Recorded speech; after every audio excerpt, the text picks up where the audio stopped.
Well, hey, everybody. Good evening. I'm so excited to see a full house here tonight. I don't know if you guys know this. This is the biggest production studio anywhere between Orlando and Atlanta. Did you know that? Yeah, it's great.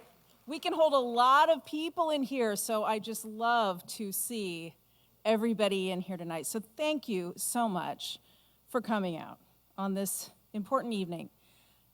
It is your utility, your energy mix tonight as we kick this off, a special evening hosted by ADAPT, which is part of our Jacksonville Today, and of course, our indispensable partner in this endeavor tonight, JEA. How about a round of applause for JEA? Thank you so much. I'm Melissa Ross, and I'm so pleased to welcome you here, to everyone watching live in the studio or everyone at home that's actually streaming this presentation right now on our Jacksonville Today Facebook page. We're thrilled to be partnering with JEA on this event to gather input on the public utilities plans for its energy mix. And as we scroll ahead through the presentation, we want to say that JEA values your security. And so you see the exit signs posted clearly. We have security in the building tonight. We want everyone to feel comfortable. And I've been asked to remind folks that we will have refreshments coming up after the presentation, so stick around for that. Here's a quick look at the agenda, what we'll be doing tonight with our stakeholder recognition, an overview of JEA's IRP, a panel discussion which I'll moderate, and then you've been filling out cards for the audience Q&A portion of the evening. That'll come a little later tonight, where you'll have the chance to have your questions answered. And of course, closing remarks from JEA's CEO, Jay Stowe. So that's the agenda for this evening. And now I'd like to turn it over to Laura Shepis, Chief External Affairs Officer at JEA.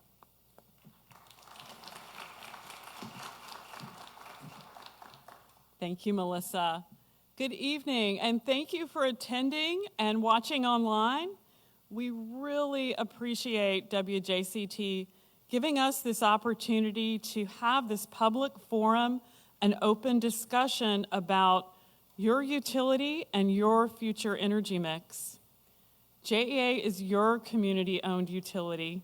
So as we started to work on long-term plans for the right electric generation resource mix, we knew the most important step was to have the community's diverse voice right there in the room with us.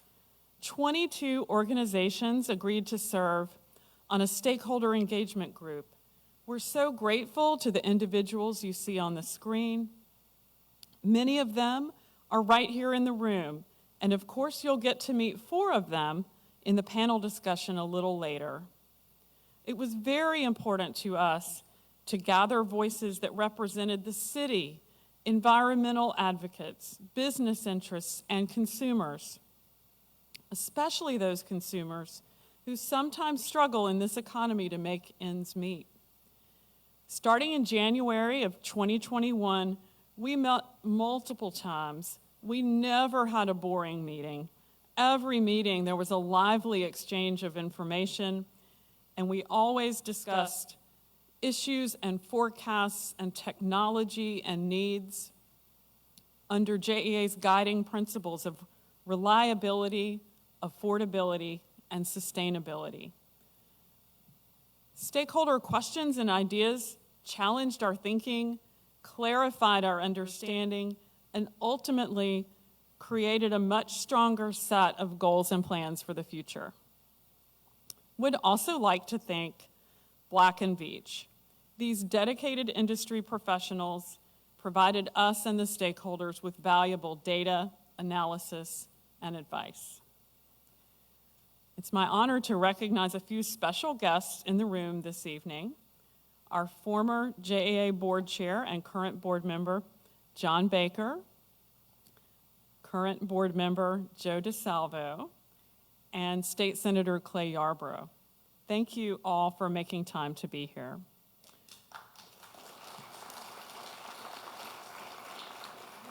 It's now my pleasure to turn the podium over to Ray Marshall, our Chief Operating Officer.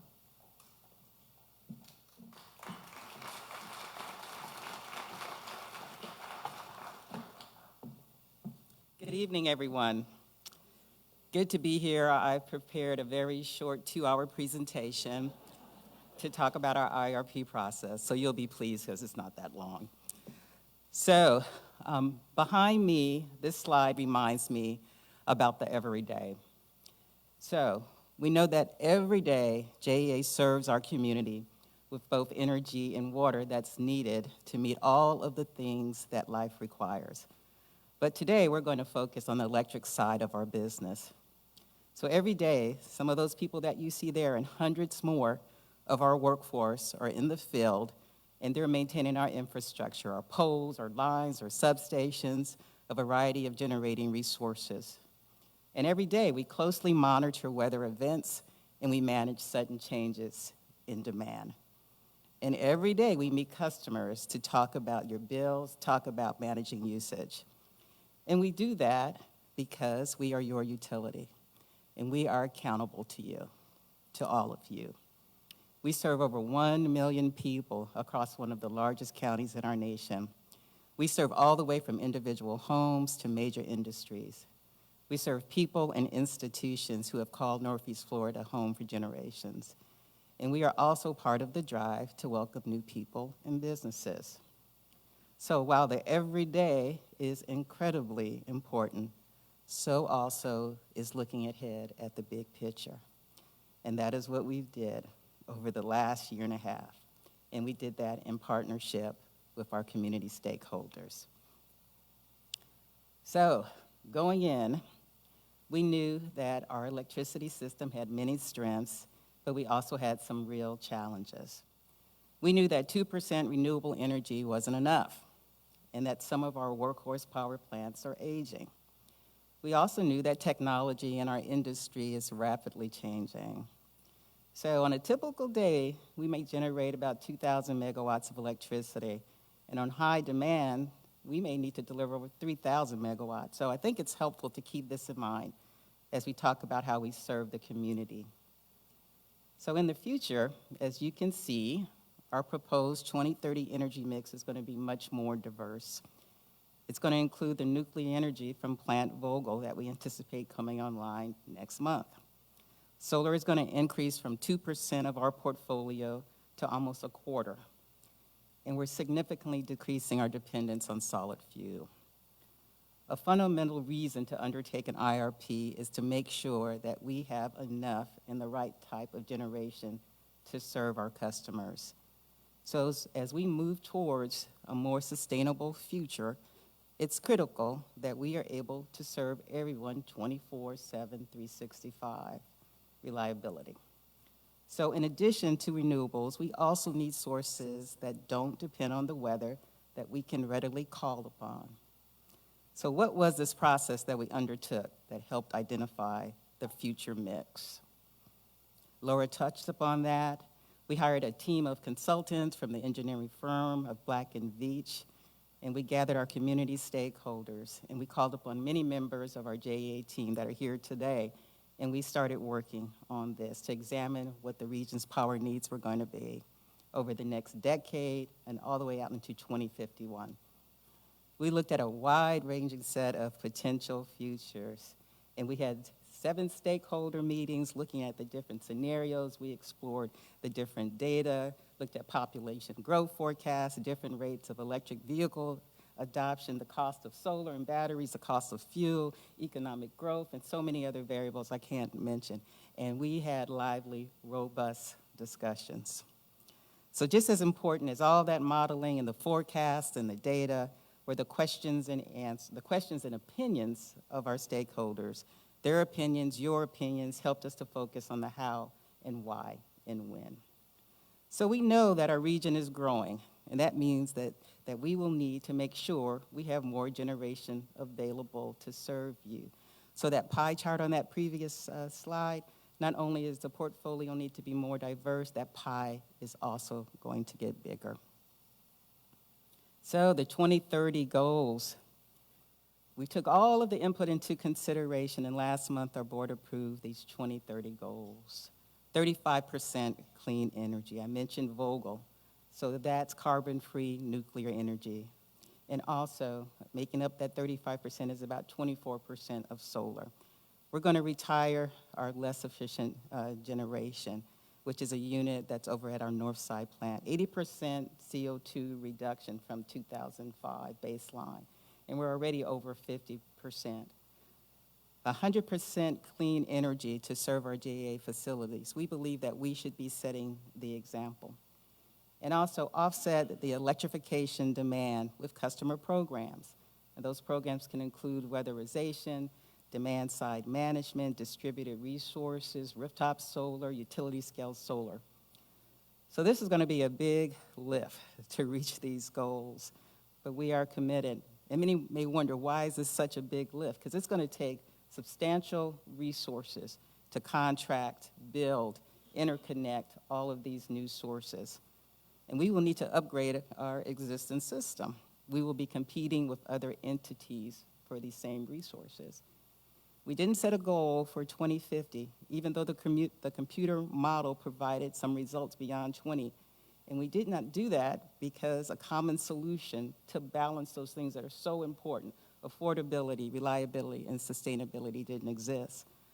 But now that we've set these goals, what happens next?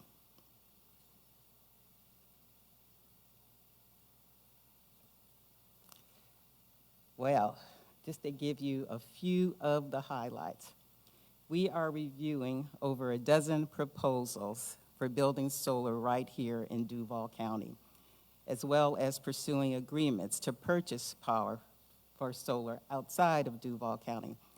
We are conducting a feasibility study for a new, more efficient natural gas plant.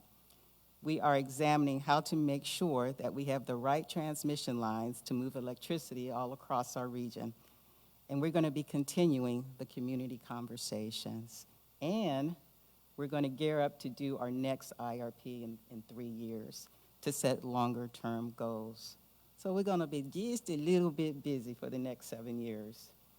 But it takes all of that. It takes all of these efforts to make sure that we're ready and we continue to serve this community as it deserves to be served.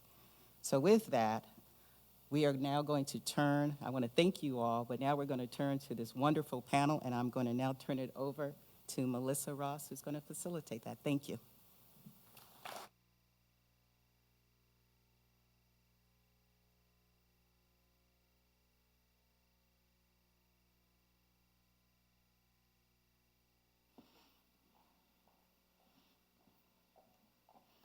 All right, let's bring up, isn't this an amazing panel? As we welcome Lake Ray, First Coast Manufacturers Association, Lisa Rinaman, St. John's Riverkeeper, Charles Moreland, City of Jax, Melanie Patz, United Way, and we'll also be hearing from Jay Stowe, the CEO. Everyone, come on up.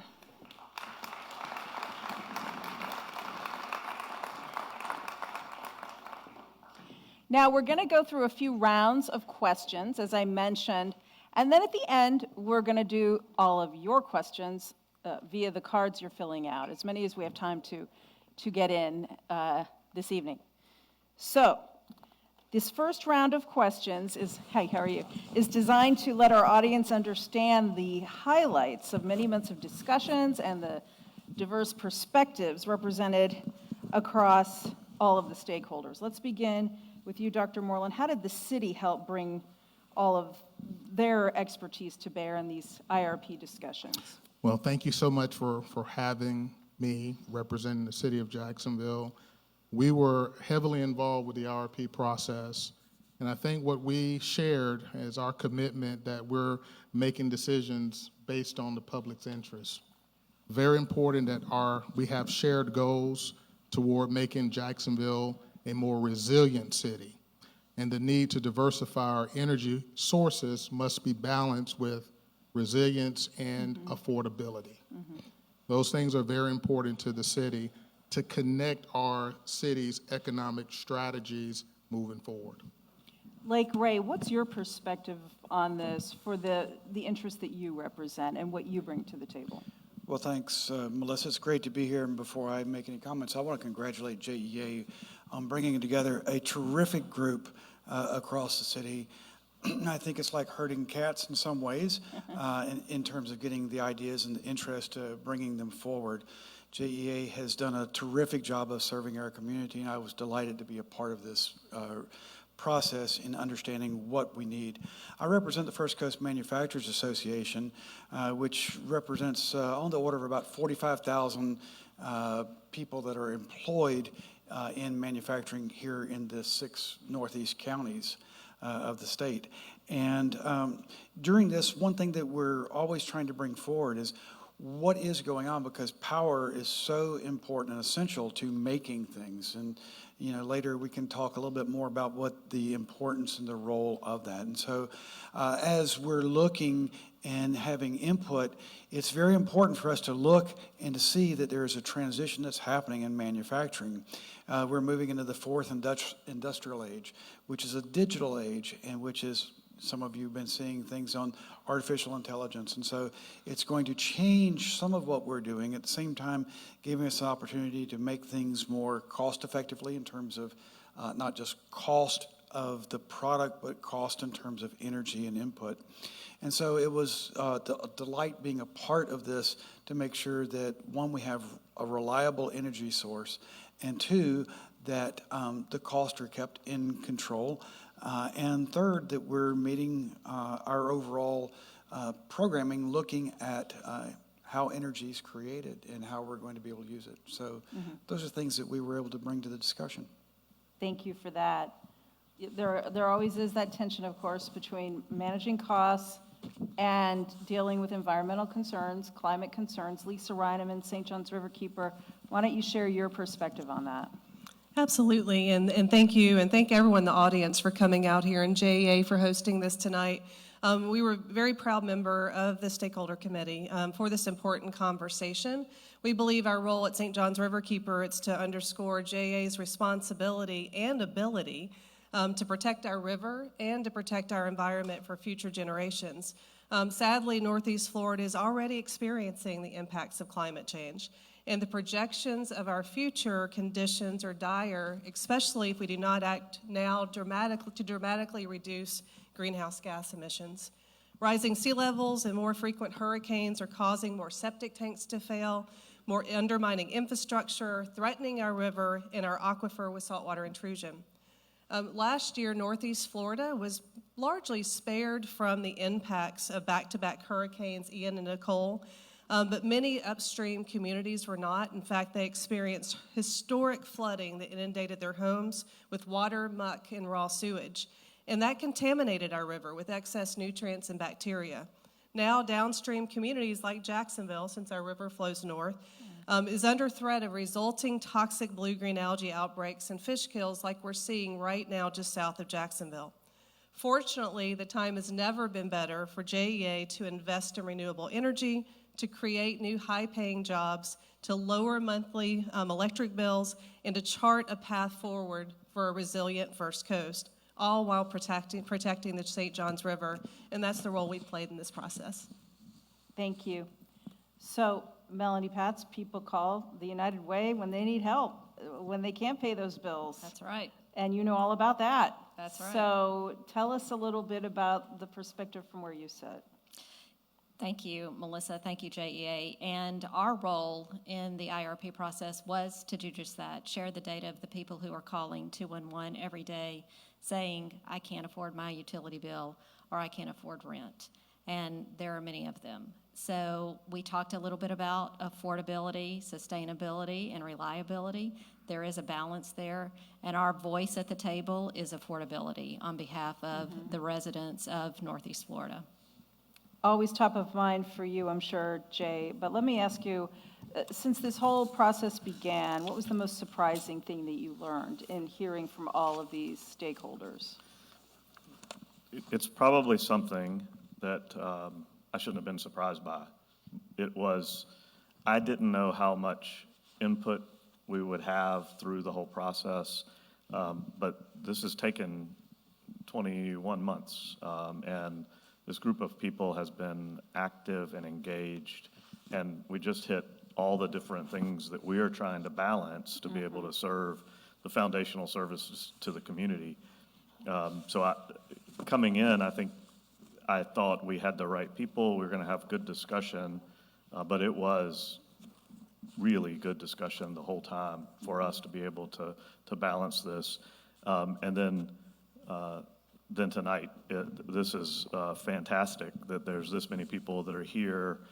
We talk about being foundational to the community, and with this many people interested in what and how we're going to accomplish moving to something that is more sustainable and keeping in mind the affordability and the economic development. We're just excited and appreciate all of you and all the other stakeholders that were involved in this. Thank you. Thanks so much. Dr. Moreland, your colleague Ann Coglianese is here tonight, the city's Chief Resilience Officer. As the city works on these resiliency issues, how did working on this process help inform your process at the city on that front? Very good question, and we're certainly proud of Ann and the work that she's been doing as our Chief Resiliency Officer. And the city's resiliency plan will provide a more comprehensive picture of our community's current and future vulnerabilities. What we learned is that through working with JEA to develop a future energy plan that emphasizes the importance of the relationship between the city of Jacksonville and JEA and continuing that relationship through conducting vulnerability assessments to make sure that we're making resiliency decisions collectively. Right. And let me ask you about that. Like, building codes are changing. This whole discussion about resiliency is affecting business. How are you talking about that with your members, and what are those conversations like? Well, thank you, Melissa, because it is a very challenging time, and they're very important issues that are out there. So, make no mistake about it, we're very concerned and we're watching. And every day, I think, as manufacturers, as those in business and different levels of business, we're constantly looking and saying, what is coming down the line? How is it being impacted? For example, right now, we're looking at policies that are being explored, and that's accounting for the amount of CO2 that is emitted in a process, in a manufactured process.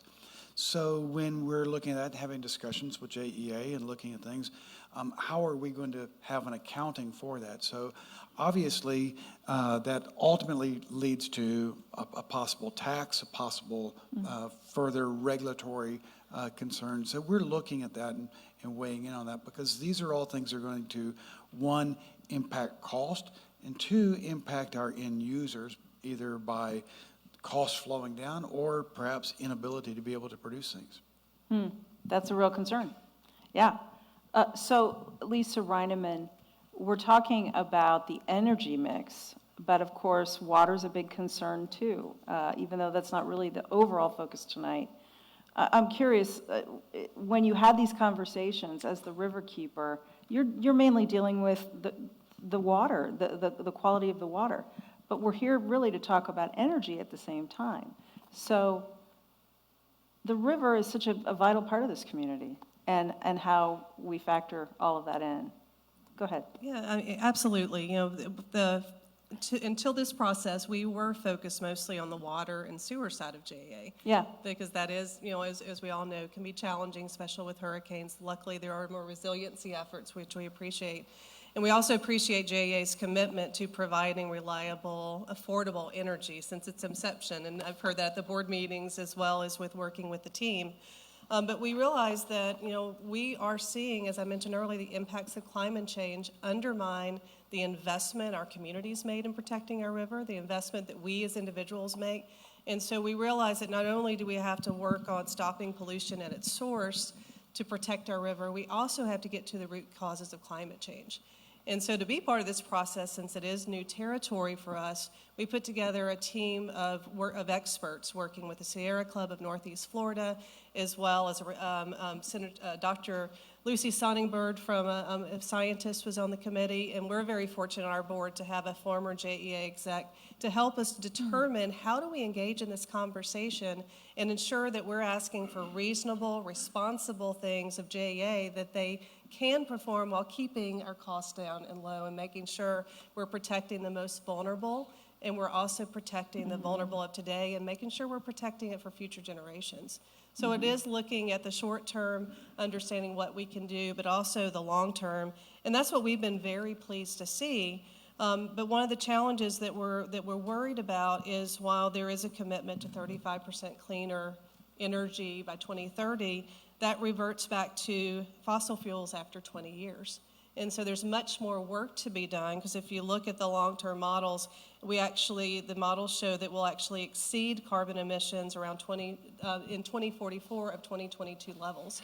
So I was very pleased to hear that the conversation is going to be ongoing, because there's more work to be done, but it is a delicate balance of all the things we're talking about. And so that's why I'm thankful to have the stakeholder group and the openness of the board, as well as the JA team, to continue to have these important conversations, not only for our river, but for our future.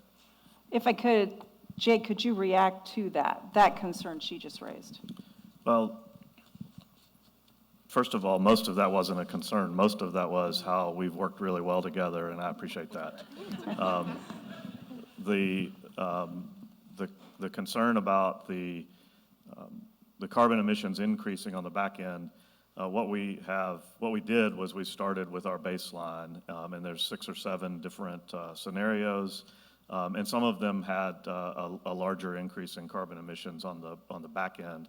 It's part of the reason that we focused on 2030, is because we believe there is technology that is being developed that will help us to achieve a lower outcome. Our board of directors, that 2 of them are here today, at our last meeting when they adopted the goals that Ray went over, one of the things that they asked us to do was to come back with a more robust, longer-term plan on what we could do beyond 2030. And we're starting to look at what that might look like. And one of the things that I believe will be in that plan is that we should not replace new generation should be less carbon intensive than whatever it's replacing. And so that's part of the commitment. We're trying to put that in a package, so we will address the concern that you brought up, so that we can continue to get better and maintain the affordability. Let's talk a little bit more about affordability, because of course that is a big challenge for our municipal utility, Melanie Patz. They are aware of, as you said, ratepayers struggling to pay their utility bills, their groceries, their rent. And so this is a challenge for not just Jacksonville, but any city really. And of course the other side of that is, if we become an unbearably hot place to live, that's going to put another kind of financial strain on us down the road. But can you share a little bit more of your data and the stories you're hearing about this, and how you've interacted with the utility on this? Yeah, thank you, Melissa. So first of all, I want to acknowledge Jeff Winkler, who leads 211-988 and Mission United. He served on the IRP representing United Way. 211 answers calls every day from people who are struggling, most of them financially. In 2022, we answered 95,000 calls. 1 in 3 of those was about utilities. And these are people who either can't afford their utility bill or had questions about how they might pay it. Particularly, that was a high year because of the moratorium. And so there were lots of questions about the moratorium. We just released a report called ALICE, and that stands for Asset Limited Income Constrained Employed. So in simpler terms, it is people who are employed, who are working, and they are not earning enough to make ends meet. We have 41% of households in Duval County fall in the ALICE population or below. That is 110 households. And the expenses that are the greatest are housing, which of course includes utilities, transportation, food, and food has had a huge increase since the last ALICE report, and childcare. So all of those expenses are building up for families, and it's creating difficult challenges. So they are literally choosing between food and rent or medicine. And a lot of what our 211 call center specialists do is help them figure out those choices. So JEA has been a terrific partner of ours. The Neighbor to Neighbor Fund is an excellent source of resources to help people pay their utility bill. It's not enough. So the need far outstrips the resources that are available, and that's why those call center specialists are helping them to strategize what resources are available to pay for some of the other household expenses so that they can pay for housing. Thank you for that. So let's go back to Dr. Moreland. Can you share a little bit more about how the City of Jacksonville and JEA are going to partner to bring the goals that they've just presented to this group a reality in the time frame they've laid out? Yeah, so great question. And number one, I think it's all about collaboration to promote more energy efficiency in homes and in businesses. That's one. Two, we all have to recognize the future of JEA is a vital part of the future of Jacksonville. Very, very important to recognize and respect that. And then continue to remain an ongoing partner working with JEA to continue to strive toward net zero while ensuring a resilient and affordable source of energy needed for sustainable economic growth. Big part of it all. And then I think data sharing is very, very important. As we become a more data-driven community and a strategic thinking community through planning, we will continue to remain an important and cohesive unit working together as a group. All of that has to tie in for us to realize our goals and our objectives for future. Lake Ray, why don't you share some of the goals and objectives that your organization has over the next 10 years and how they match up or not with what we're talking about tonight? Great. Well, thank you again, Melissa.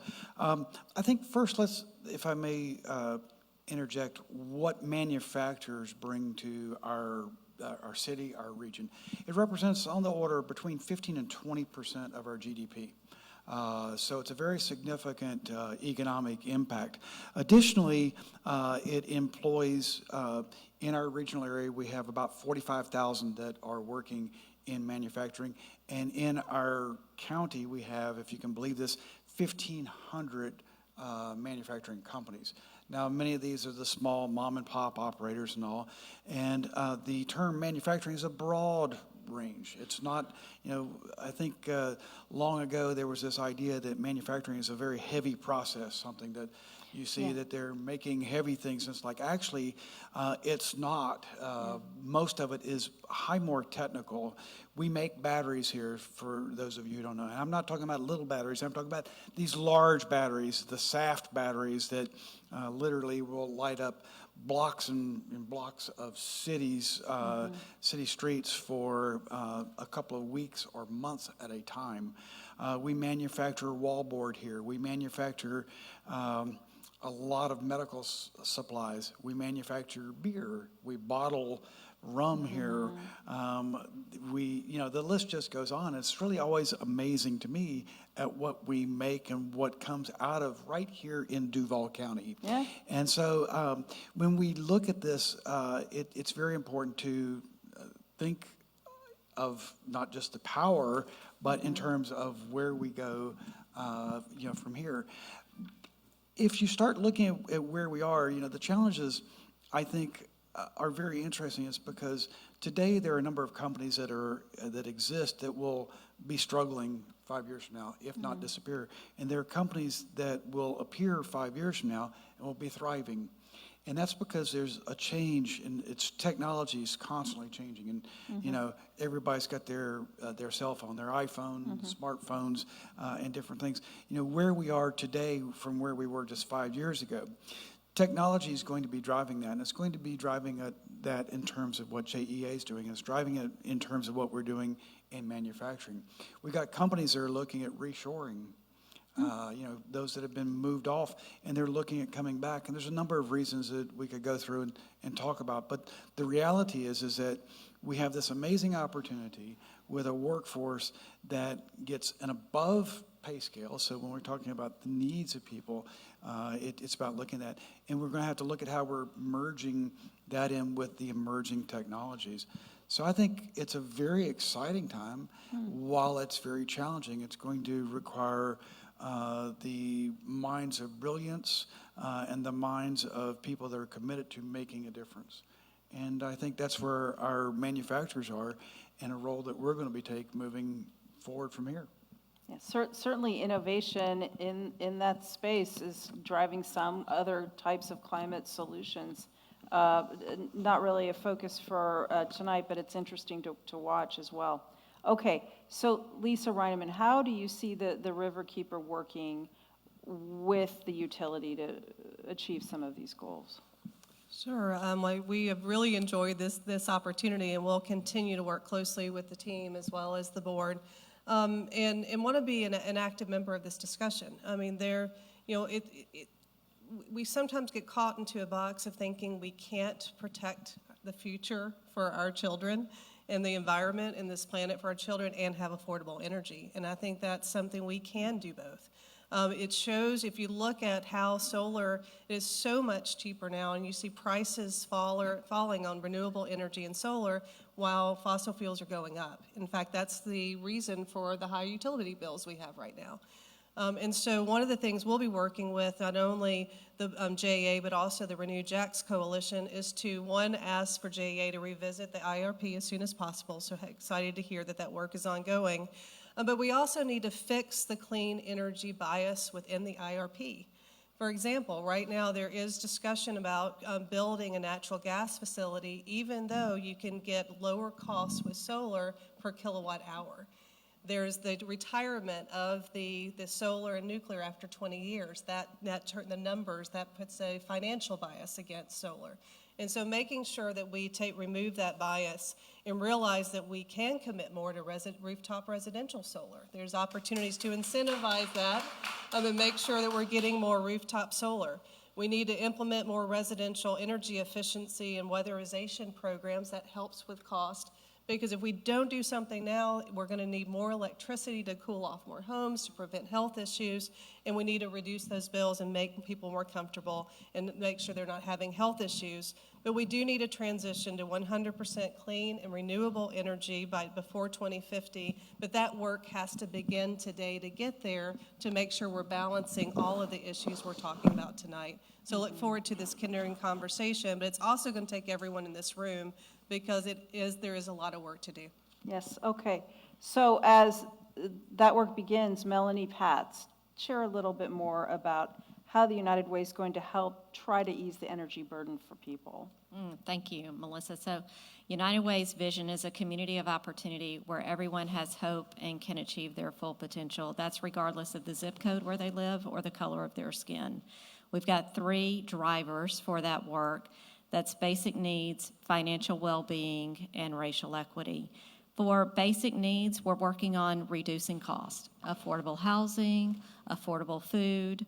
For financial well-being, we're working on increasing income, education, and workforce development. And the Alice report reaffirmed that we have racial equities in our community. 34% of our households in Alice are white. 55% are Black or African American, and 46% Hispanic. So we absolutely see the disparities every day, and we're working to address those as well at a systemic level, as well as at a systemic level going to scale. Because as Lisa said, we're not going to get this done just with incremental change. We've got to make sure that we're making large change. In the affordable housing area, I'm thrilled that we're working in that space to make sure that we're preserving affordable housing and preserving that in a number of ways. That's repairs and making sure that those homes, particularly in low-income historic neighborhoods, that we anticipate will be developed as a result of the Emerald Trail, which we are all excited about, that they are able to decrease their utility bills as well, again in partnership with JEA, through audits and then dollars to make the difference that they need that are identified through those audits. So we're working in all of the areas to try and improve the quality of life for everyone in our community. All right, one more question before we go to all of your questions, and this is for Jay. What should customers expect in terms of cost impacts coming out of the decisions that will flow from this plan? Well, I think the good news is that the models that we ran were looking at least cost alternatives. And so between now and 2030, we will increase the amount of solar that we have on our system by 1,200 or 1,300 megawatts. The presentation with the chart showed that we had less than 2% solar right now. That is not enough, and we need to have more. Because it's the least cost model, then these are, we're going to be able to keep rates as reasonable as possible. We are having to pay for Plant Vogel that's coming online in June, and so that is expensive, and we're going to have to deal with that. But we've managed our fuel a lot over the last year. That has reduced the cost. And in fact, right now, we have, whenever we combine water, sewer, and electric, we are the lowest utility rates for the state, for peers that we compare to. And so we're going to continue to keep an eye on that and keep on pushing for economic development, because there's two ways to help. Part of that is lowering cost, part of that is raising income. And if we can do both of those things, continue to partner with the people that are in this room and the stakeholders to look at energy efficiency, distributed energy resources, including rooftop solar, including more utility solar, then I think we can get stronger and keep our cost at a reasonable level. All right. Well, thank you, everyone, for filling out these cards. We appreciate the questions from the audience. Let's get to some of them right now. Here's one from Susanna in Arlington. I'll direct this one to you. You're going to get it probably the bulk of these, but I'll try to spread them around. But here's a question from her. Can JEA consider using the direct pay option under the Inflation Reduction Act in lieu of tax credits for the production of clean energy? I am concerned we are leaving money on the table. It is one of the things that we have to look at and understand. That was passed during this analysis. Previously, we did not have the option to own our own solar because it was too expensive and there's tax credits. This levels the playing field, and it's one of the options that we will look at, yes. All right, here's one. I'll give this one to you, Melanie. Please consider the low to moderate income underserved areas of Jacksonville's northwest area suffering the most from carbon emissions and other negative impacts of urban heat. That's from Deborah. She is with the NAACP and their Jacksonville branch Environmental Climate Justice Committee. Thank you, Deborah. I appreciate that. So the areas where we're beginning are historic East Jacksonville and then North Riverside, which is north and west of the Riverside. We're also looking at zip code 10, 4, 4, 8, and 9. So we will be working in all of those areas. Oh, here's a good one. It doesn't have a name. How is JEA disposing of nuclear waste created by Plant Vogel? I don't think you have to do that, but maybe it's a chance to explain how you're incorporating nuclear power. Yeah, so Plant Vogel we don't own Plant Vogel, which is one of the reasons that it drops off in the 20th year. And so there are systems in place at the nuclear plants to deal with that on-site and then ultimately off-site. But luckily, that is not directly our responsibility. The people that are running that plant are going to take care of that. They've got plans to do that. Okay. And While you're looking for another good one, yeah. Can I also respond to the low to I'm going moderate through all of your income? excellent questions. The low to moderate income question about carbon emissions.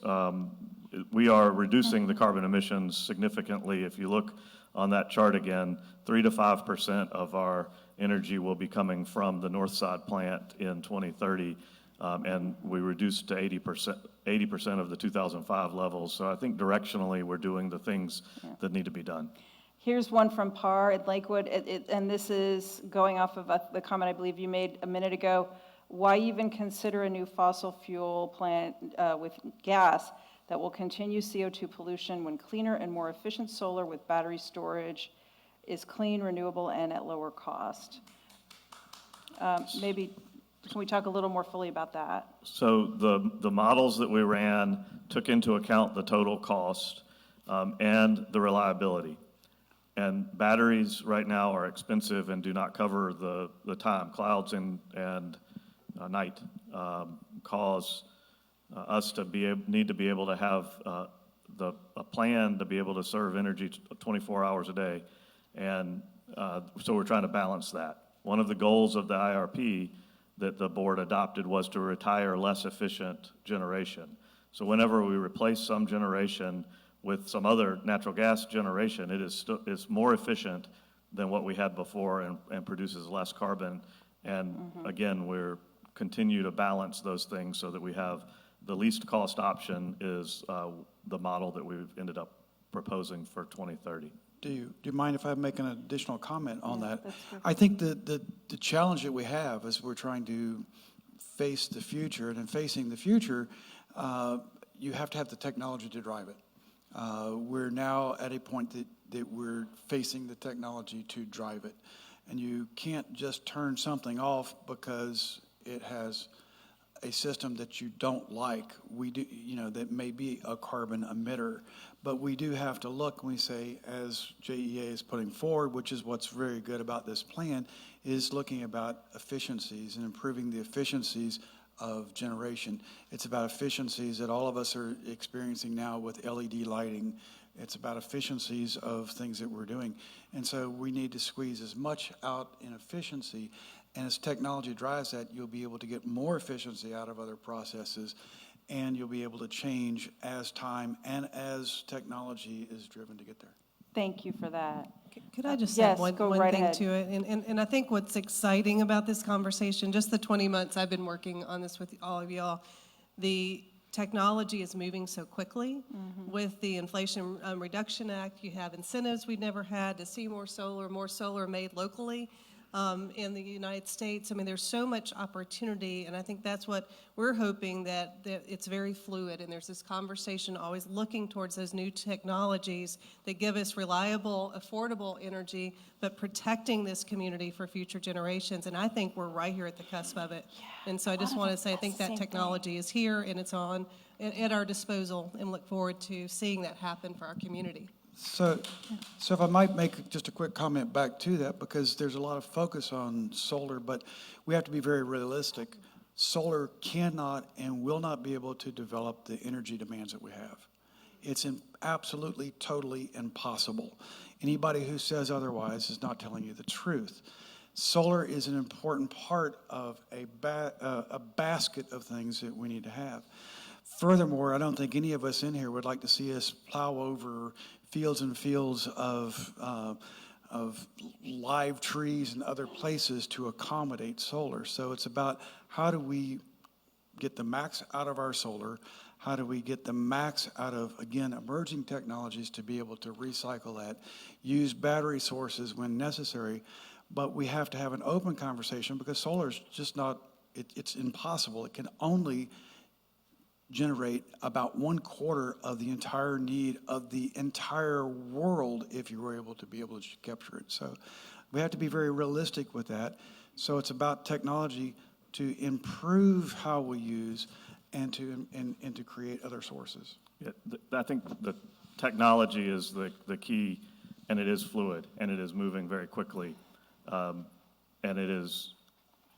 It's going to allow us to be able to make really good decisions. We're committed to doing another IRP in 3 years.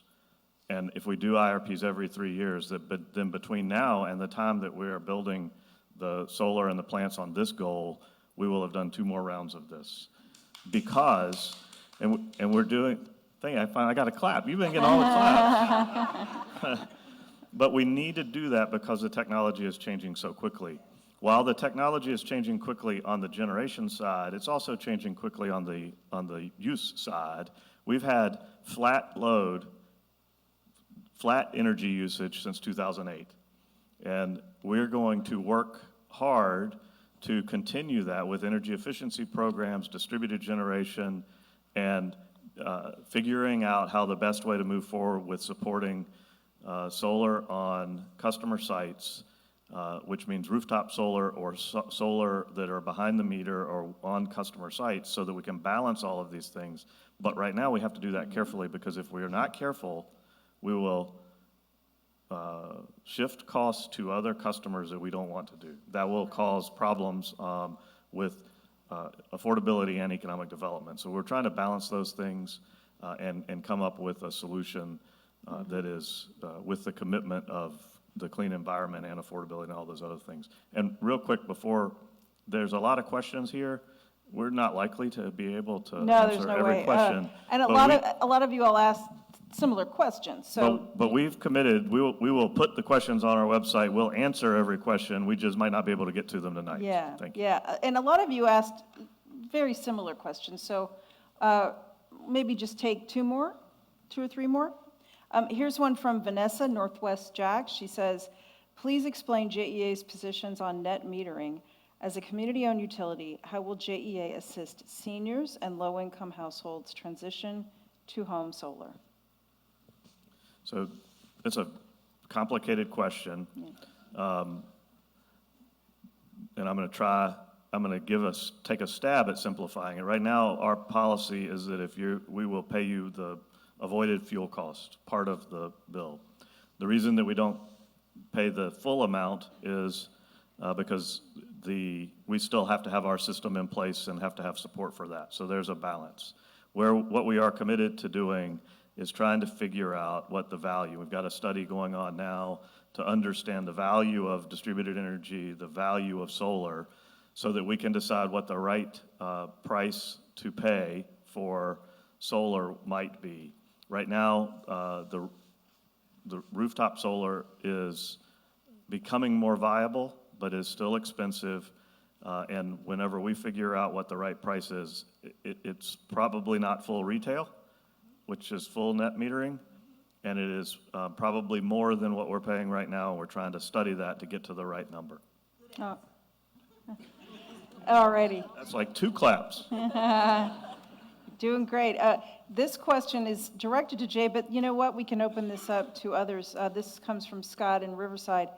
He wants to know what roles currently exist and what roles need to be added in the years to come to support our sustainability goals. Maybe we could start with you on that one, because of course the city has added a chief resiliency officer, but is there room for more? Or that's something I guess you can all speak to. And that's a very good question, and we talk about that in the mayor's office quite a bit, especially with our chief resiliency officer. And obviously, as we grow and we start looking at the data and looking at our plan for our city's resiliency plan, there is going to be a need for more subject matter experts in different areas. Heat could be one, cooling could be another, energy efficiency, all of those things and there's going to be a need for more than just Ann. Yeah. You're going to need a team. And we recognize that, and we certainly recognize that. And what's great about it is that our mayor-elect will have an opportunity to hear that as well, the need to expand and grow in that area. And then it also goes back to collaboration, because the resources that Ann may not have right now in this space, she has it in our stakeholders to help with some of that. So great opportunity to improve our effectiveness and efficiency from a governmental perspective to tie back into our stakeholders. Anybody else want to respond to that? Yeah, I think I would just add it's critical that we not only look at things through a resiliency perspective, because, I mean, obviously we know after Hurricane Irma, we have to deal with sea level rise. We have to deal with flooding and all the issues that happen as a result of flooding. But we as a community have to focus on the root causes of climate change. It's happening already here. I have a 14-year-old and 16-year-old. I look at this through their eyes and what they're going to be facing when they're sitting in this room trying to figure out. And I want to make sure we're doing everything we can today as a community, and remember that we're connected to everyone else in the state of Florida and what's on the First Coast. So I just think it's important to get to those root causes as a community, looking at the long-range future. Let's close them with this question from Raven on the south side. How can all of us as individuals support JEA's goals via this IRP? We are doing that tonight, coming and showing interest And I was paying attention to which things you clapped at, so that helps us kind of weigh this out. Making sure that you are able to make the best decisions you can make on how you use energy and how you use water, and then continuing to let us know. This is not the last stakeholder engagement process that we will have and use, and so I appreciate that you're here. This is more important for us to see this full room. I was scared when we said we're going to have I didn't realize it's the largest place between, on the East Coast. I've always been told basically. that, between Orlando and Atlanta, And the biggest space. I was worried that, 10 or 15 people were going to come. And so I'm really pleased that you're here, and I think this was an important piece of this was just being present to help us know what direction we need to go. Thank you so much. Well, we're going to have a close from our CEO here, but how about a round of applause for the panel? Thank you. Thank you.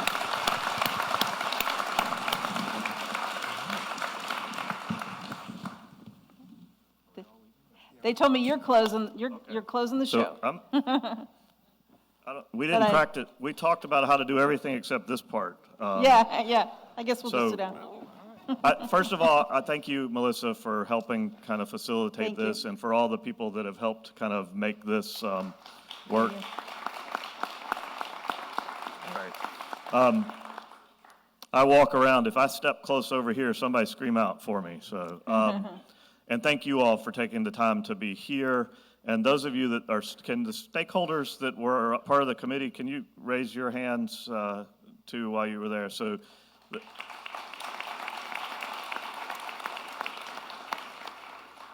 The world is changing a lot. The utility business, the electric business, has been foundational to the community for years and years. But for 100 years, it didn't change very much. About 20 years ago, it started to change a little bit. And now it is changing at a pace that we haven't seen before. Sort of cliche because people say the world is changing a lot. In this industry, it's changing a whole lot.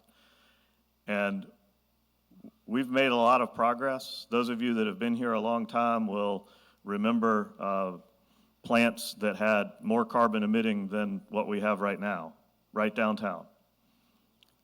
We've made progress. I don't want to lose track of that because there's teams of people that were here before us that were making progress on making things better.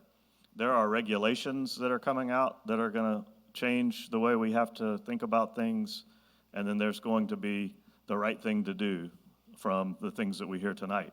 The right thing to do is both environmental, it is economic development, it is serving those that need help because we serve everybody.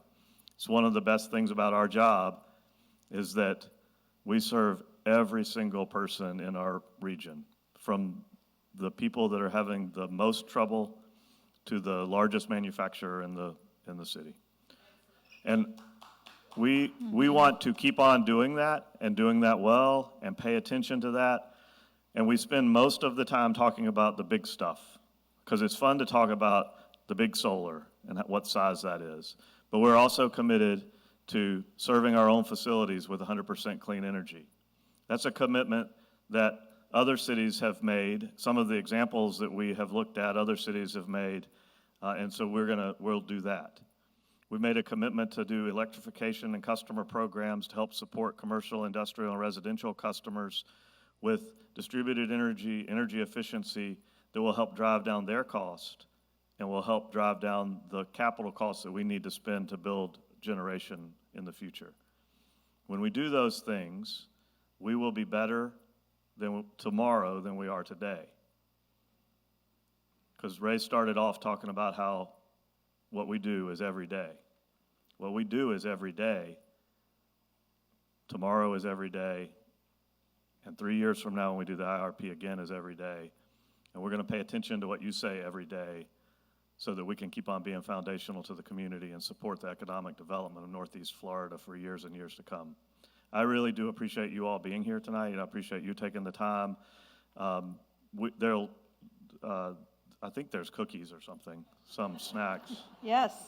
So please help yourself to that, and then we'll be around if there's other questions. We'll put the questions that we didn't get to tonight on the website. And one more time, thank you very much for being here tonight. I appreciate it.